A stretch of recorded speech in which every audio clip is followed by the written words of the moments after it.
ബത്തേരിയിൽ ATMകളിൽ നിക്ഷേപിക്കാൻ ഏൽപ്പിച്ച പണം തട്ടിയ കേസിൽ ക്യാഷ് ഓപ്പറേറ്റീവ് എക്സിക്യൂട്ടീവുകൾ പിടിയിലായി. കേരള ഗ്രാമീണ ബാങ്കിന്റെ ATMകളിൽ നിക്ഷേപിക്കാൻ ഏൽപ്പിച്ച 28 ലക്ഷം രൂപയാണ് കവർന്നത്. ബത്തേരി നോഡൽ ബ്രാഞ്ചിലെ ജോലിക്കാരായിരുന്ന PR നിധിൻ രാജ്, PP സിനൂപ് എന്നിവരാണ് പിടിയിലായത്. വിവരങ്ങളുമായി ആഷിഖ് റഹ്മാൻ ചേരുന്നു. ആഷിഖ്, വലിയ തട്ടിപ്പാണ് നടത്തിയത്. ഏതായാലും ഇവർ എവിടെ നിന്നാണ് പിടിയിലായത്? എന്തൊക്കെയാണ് മറ്റു വിവരങ്ങൾ? 2 വർഷം കൊണ്ടാണ് പ്രതികൾ ഇത്രയും വലിയ തുക തട്ടിയെടുത്തത്. 2021 നവംബർ മുതൽ 2023 സെപ്റ്റംബർ വരെയുള്ള കാലയളവിലെ കണക്കാണ് ഇപ്പോൾ പുറത്തു വന്നിരിക്കുന്നത്. ഈ കാലയളവിലാണ് പ്രതികൾ ഏകദേശം 28 ലക്ഷത്തോളം രൂപ തട്ടിയെടുത്തിട്ടുള്ളത്.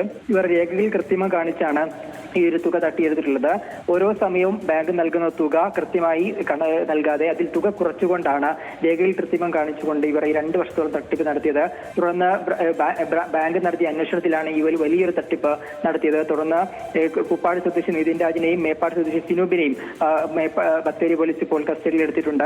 കേരള ബാങ്കിന്റെ ATMൽ പണം നിക്ഷേപിക്കുന്ന ബത്തേരി നോഡൽ ഓഫീസിലെ ബ്രാഞ്ചിലെ ജീവനക്കാരാണ് ഇരുവരും ചേർന്നാണ് 2 വർഷത്തോളം ബാങ്കിനെ പറ്റിച്ചുകൊണ്ട് 28 ലക്ഷത്തോളം രൂപ തട്ടിയെടുത്തിട്ടുള്ളത്.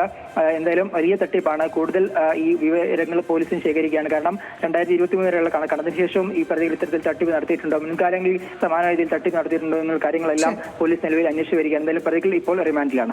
ലക്ഷ്മി. ആഷിഖ് റഹ്മാനാണ് വയനാട്ടിൽ നിന്നും വിവരങ്ങൾ പങ്കുവച്ചത്.